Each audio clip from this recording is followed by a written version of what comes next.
Welcome to our next Bhagavad Gita video lesson. Let's start with our slow, deep breath.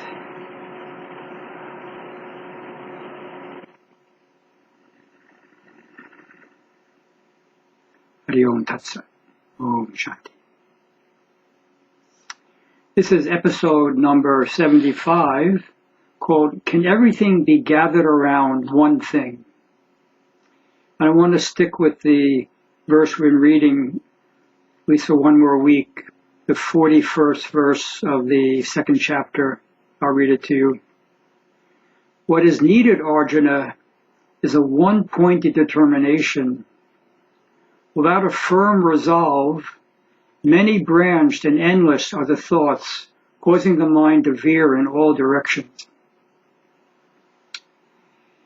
I made a decision early in my life to live in ashrams, and I've done that my entire adult life. You may be in an outer environment that's not so supportive of your spiritual aspirations. And often our internal environment is not so great at supporting us either, with the mind creating doubts about what we're trying to achieve, whether we're capable of achieving it. This is going to be a long journey, one that's difficult to assess whether we're making any progress. Without a firm conviction about what's truly important to us, our spiritual quest gets stuck somewhere in the middle of our priorities for the day.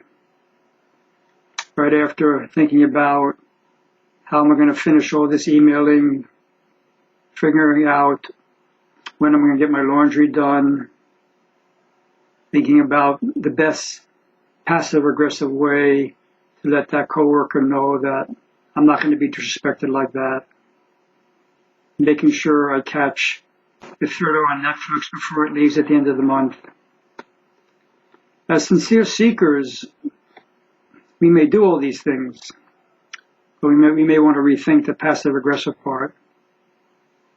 But we want to find a way to tie them into our quest for spiritual awakening, to experience the one self. Instead of, as Krishna says, veering in all directions, we can learn to integrate our life around this overarching pursuit. For our homework assignment, for next week, before you go to bed, plan your priorities for the next day. If possible, not more than 3 things.